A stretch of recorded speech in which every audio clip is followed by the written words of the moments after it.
அனைவருக்கு வணக்கம். நான் காதல் டுடே எபிசோட். அபியோடைய அப்பா அம்மாலாம் வராங்க. அபி இப்படி ஒரு முடிவு எடுத்திருக்கிற விஷயம் தெரிஞ்சு அபிக்கிட்ட, எதுக்காக இப்படி பண்ணிகிட்ருக்க அபி, நீ இப்படியெல்லாம் பண்ணுறது கொஞ்சம் கூட எங்களுக்கு பிடிக்கவே இல்லைன்றாங்க.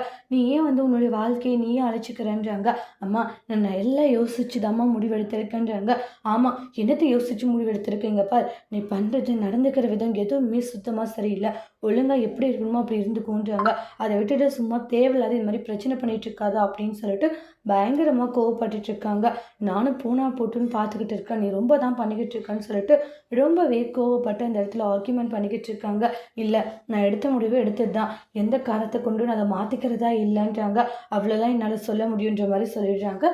அதுக்கப்புறமா பார்த்தீங்கன்னா அபியோடைய அப்பா இருந்துட்டு தான் பொண்ணு சந்தோஷமான வாழ்க்கை அமைஞ்சிருச்சின்னு சொல்லி சந்தோஷப்பட்டு இருந்தான். இப்போ என்னுடைய பொண்ணுடைய வாழ்க்கை இப்படி ஆயிடுச்சுன்னு சொல்லி நான் கவலைப்படுறதா அப்படின்னு சொல்லிட்டு ஃபீல் பண்ணிட்டு இருக்காங்க. அப்பா, நான் நல்லா யோசிச்சு தான்ப்பா முடிவெடுத்திருக்கேன். உங்கள் பொண்ணு தப்பான முடிவு எடுக்க மாட்டேன்னு தெரியல. அம்மா போம்மா, நீ எதுவும் பேசாது, எனக்கு ரொம்ப கவலையாக இருக்குன்னு சொல்லிட்டு ஃபீல் பண்ணிக்கிட்டு இருக்காங்க. அப்புறம் அபியோடைய அப்பா அம்மாங்கிறது கிளம்பிடுறாங்க. அதுக்கப்புறம் அபி, நீ பண்ணிட்டு இருக்கிறது சரியில்லை, நானும் எவ்வளோ அட்வைஸ் பண்ணாலுமே நான் சரியான முடிவு தான் எடுத்திருக்கேன், என்னுடைய முடிவில் எந்த ஒரு மாற்றமும் இல்லைன்னு சொல்லிட்டு அப்புறமா நேராக பார்த்தீங்கன்னா அட்வொகேட்டை பார்க்க போகிறாங்க. அப்படின்னு நல்லா யோசிச்சு முடிவெடுங்க. பாருங்கள் ராக்கி பாஸ், நான் நல்லா யோசிச்சு முடிவெடுக்கிறேன். நீங்கள் மது கூட சந்தோஷமாக இருங்க. எந்த காரணத்தை கொண்டு நான் உங்களுடைய லைஃப்லையும் மதுவுடைய லைஃப்லையும் இன்வால்வ் ஆக விரும்பலை. அதுதான் என்னுடைய முடிவில் எந்த ஒரு மாற்றமும் இல்லை. மறுபடியும் கேட்டு இது பண்ணிட்டு இருக்காதுங்கன்ற மாதிரி சொல்லிடுவாங்க. இப்போ ரொம்ப கவலைப்பட்டுக்கிட்டு இருக்காங்க. ராகவ் இருந்துட்டு அப்புறம் வராங்க. கொஞ்சம் லேட் ஆகிடுச்சு, இருக்கட்டும் மேடம்ன்றாங்க. 2 பேரும் பிரியுறதுல ஸ்ட்ராங்காக தான் இருக்கீங்களா? ஆமான்றாங்க. கையெழுத்து போட்டு கொடுக்குறாங்க. சரி, நான் கூப்பிடும் போது ஏறிங் கோர்ட்டுக்கு வந்துடுங்க.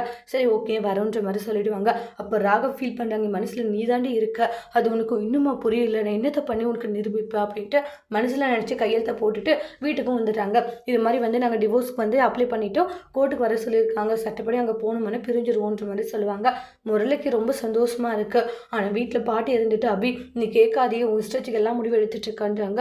இல்லை, மதுவராகவும் சந்தோஷமாக இருக்கணும், அதுக்காக தான் நான் இவ்வளோ பண்ணுறேன்னுவாங்க. அப்போ அஞ்சலி இருந்துட்டுங்க, பார் அபி, நீ உன்னுடைய வாழ்க்கையில் இப்போ எடுத்திருக்க முடிவு ரொம்ப தப்பான முடிவு, நீ ரொம்ப யோசித்து முடிவு எடுத்திருக்கணும். நான் யோசிக்காத சில விஷயத்தில் முடிவு எடுத்துட்டேன், அது எவ்வளோ பெரிய பிரச்சனை ஆகுன்றது உனக்கு தெரியாத போயிடுச்சு அப்படின்ட்டு எல்லாருமே அட்வைஸ் பண்ணியுமே அபி கேட்குறதில்ல. சரியாக தான் நான் எடுத்திருக்கேன்ற மாதிரி சொல்லிட்டு போயிடுவாங்க. அப்புறமா மது, நீங்களாச்சும் ஒரு வார்த்தை சொல்லியிருக்கலாம், சொல்லாத இருக்கீங்க, ராகவ் கூட வாழணும்னு உங்களுக்கு ஒரு ஆசை இருக்குல்லன்ட்டு அனு பயங்கரமாக திட்டிட்டு போயிடுறாங்க. அப்புறமா மதுக்கு என்ன பண்ணுறதுன்னு தெரியல. அப்புறம் எல்லாம் போன பிறகு சுந்தரி இருந்துட்டு, மது ஒரு நிமிஷம்ன்றாங்க, என்ன முடிவு எடுத்திருக்கீங்க? ராகவ் கூட வாழணும்னு ஆசை தான், ஆனால் அபி தான் இப்படி ஒரு முடிவு எடுத்திருக்காங்க, அப்புறம் வாழ்ந்து தான் ஆகும்னு சொல்லிட்டு போகிறாங்க. அதுக்கப்புறம் போடு கிருஷ்ணா, சூப்பரில் நம்ம பிளான் அப்படின்ட்டு சந்தோஷமாக இருக்காங்க முரளியும் சுந்தரியும். அதோடு இந்த எபிசோட் முடிச்சிருக்காங்க. தேங்க்யூ.